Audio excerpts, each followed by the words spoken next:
같이 그는 시냇가에 심은 나무가 철을 따라 열매를 맺으며 그 잎사귀가 마르지 아니함 같으니 그가 하는 모든 일이 형통하리로다. 하나님의 말씀을 묵상한 결과 이 모욕도 동시에 친밀함의 결과입니다. 우리가 하나님과 친밀함을 누린다. 막힘없는 관계, 이 관계 안에 들어간다는 것은 형통함을 의미한다는 것을 말해요.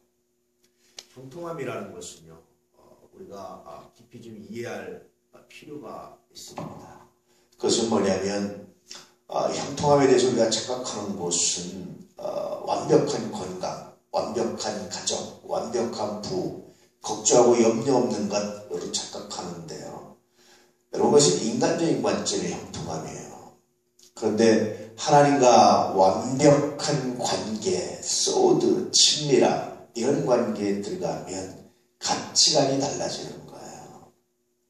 그래서 인간적 의미의 완벽한 건강, 완벽한 부, 완벽한 자녀, 완벽한 부모, 이런 그런 의미의 형통함이 아니고 하나님의 가치로 바뀌면 어떻게 바뀌겠습니까? 여러분, 바울이 형통했다고 생각합니까? 인간적으로는 그렇지 않잖아요. 참수를 하는 것입니다. 예수님이 형통했다고 생각하십니까? 인간적으로 그렇지 않잖아요. 33살쯤에 십자가에 가장 고통스러운 형벌을 당하십니다. 베드로가 형통했다고 생각하십니까? 인간적으로 그렇지 않습니다. 십자가에 거꾸로 매달려서 죽었습니다. 그런데 하나님의 가치로 또 베드로에게 물어본다면, 바울에게 물어본다면 그들은 뭐라고 답변하겠습니까? 하나님께서 나에게 형통함의 복을 주셨습니다. 그렇게 고백하는. 그래서 여러분, 형통함이라는 것을 지극히 인간적인 관점에서, 육체적인 관점에서 바라보는 것이 아니라 하나님과의 친밀함의 관계가 형성되면 그 결과 얻어지는 형통함은 인간적 관점이 아니에요. 때로 고난도 있고, 때로 아픔도 있고, 때로 실패도 있고, 때로 아픔도 있고, 때로 넘어짐도 있지만, 그러나 하나님, 내가 형통합니다.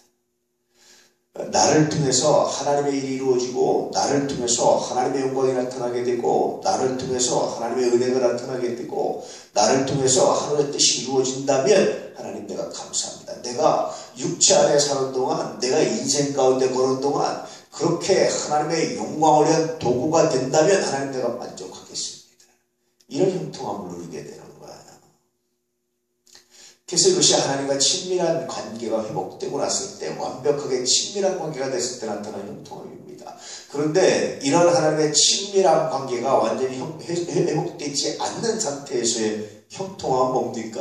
그 완벽한 건강, 완벽한 자녀, 완벽한 부모, 완벽한 부부 등등등 이런 것들을 누리는 것이 형통함이라고 생각한다는 거예요. 이걸 우리는 기복신앙이다, 그렇게 말하는 겁니다. 하나님과의 관계, 완벽한 관계가 형성되면 이것이 형통함이 아니라 이 짧은 인생 살아가면서 정말 여러분, 영원이라는, 영생이라는 개념에서 보면 얼마나 짧습니까? 유한하다는 것은. 늘 말씀드렸지만 만년을 살고 10만 년을 살고 100만 년을 살아도요, 영원이라는 개념에서 보면 이건 짧은 거예요. 하물며 겨우 100년 정도, 100년도 못 사는 인생, 이건 얼마나 짧은 시간입니까? 불교 용어로 빌리면 찰나와 같은 시간. 순간입니다, 순간. 정말 짧은 시간입니다. 눈 한번 깜빡이는 것보다도 짧은 시간입니다. 이 짧은 시간 내가 그냥 편히 살고, 이 짧은 시간 내가 아무 걱정 없이 살다 그냥 가서 하나님의 뜻을 이루지 못하는 삶보다 이 짧은 시간을 내가 하나님께 드려서 십자가의 제물로 드려서 나의 삶을 하나님의 영광으로 위한 제물로 드려서 하나님의 뜻이 이루어진다면, 하나님의 영광이 나타난다면, 하나님의 능력이 나타난다면 하나님, 내가 감사합니다. 내가 내 인생에 더 바랄 게 없습니다. 내가 형통했습니다. 이렇게 고백하게 된다는 거예요. 이게 하나님과의 친밀함을 회복한 결과로서의 형통함입니다. 하나님과 건강한 관계.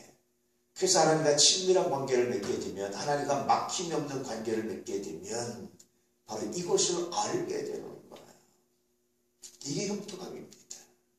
마치 여러분, 아이들이 공부할 때 어떻게 합니까? 밤새워서 힘들게 막 공부하잖아요. 그게 고통이죠. 그거 자체가 편안하고 좋은 사람 아무도 없습니다. 다 고통입니다. 그런데 그 그것이 감사하죠. 그것이 기쁘게 하죠. 왜 그렇습니까? 그래서 시험 결과를 잘 맞을 수 있다는 그런 기대와 기쁨 때문에 그걸 기꺼이 그렇게 하잖아요. 마찬가지입니다. 우리가 영원한 하나님의 은혜, 영원한 하나님의 말씀, 하나님의 영광을 위해서 우리 짧은 시간을 하나님께 드리고 하나님의 영광에서 드리는 것이, 이것이 하나님 감사합니다. 이것이 형통함입니다. 그렇게 고백하게 된다는 거예요. 많은 사람들이 하나님과의 친밀한 관계에 없는 형통함을 이야기하다가 기복신앙으로 빠지게 되고 복받고 잘된 것만 생각하고 이 땅에서 건강한 것만 생각하는데 그것은 온전하지 않다라는 겁니다. 그러므로 여러분, 이제 하나님과의 친밀한 관계를 회복한 형통함, 이 형통함에 깊이 사로잡힐 수 있는, 이 형통함을 묵상할 수 있는 은혜가 있기를 축복합니다. 생각해보면 그렇습니다. 간혹 말씀드리지만 하나님 얼마나 놀라운 거래를, 얼마나 놀라운 언약을 우리에게 맺으셨는지 몰라요. 우리는 100년도 안 되는 짧은 시간을 하나님께 드리고 하나님은 영원한 생명을 주시고, 우리는 100년도 안 되는 짧은 헌신을 하고 하나님은 영원한 것을 주시고, 이게 하나님의 언약입니다. 처음부터 불공정한 약속이에요. 불공정한 계약입니다. 그런데 하나님은 이걸 즐겨하셨습니다. 그렇다고 늘 말씀드리지만 예수님하고 다른 세상 사람보다 특별히 어렵게 살아갑니까? 특별히 고난 가운데 살아갑니까? 특별히 힘들게 살아갑니까? 그렇지 않아요. 사실은 더 은혜 가운데 편안하게 살아가요. 그런데도 불구하고 우리가 형통함의 의미를 잃어버리고 세상적인 것만 찾고 있다면 그것은 하나님과의 관계가 건강하지 않기 때문이다 라는 겁니다. 오늘 우리 안의 가족들, 하나님과의 건강한 관계를 가지고 이 형통함의 복을 누릴 수 있는 은혜가 있기를 축복합니다. 나를 통해서 하나님의 뜻이 이 땅에 이루어지기 원합니다. 나를 통해서 하나님의 영광의 거룩한 역사와 도가 나타나기를 원합니다. 나를 통해서 하나님의 일이 나타나기를 원합니다. 나를 통해서 복음이 증거되기를 원합니다. 나를 통해서 아버지의 뜻이 이 땅에 드러나기를 원합니다. 그걸 위해서 내 삶이 드려질 수 있다면, 내 삶이 쓰임받을 수 있다면 주여 내가 감히 형통함이었다라고 고백할 수 있겠습니다. 이런 고백을 가지고 믿음의 가치를 가지고 살아갈 수 있기를 주의 이름으로 축복합니다. 하나님의 은혜가, 하나님의 능력이 오늘도 여러분에게, 우리 이 안의 가족들에게 충만하기를 진심으로 축복하고 소망하며 형통함의 열매가, 결과가 나타나기를 진심으로 축복합니다. 기도하겠습니다.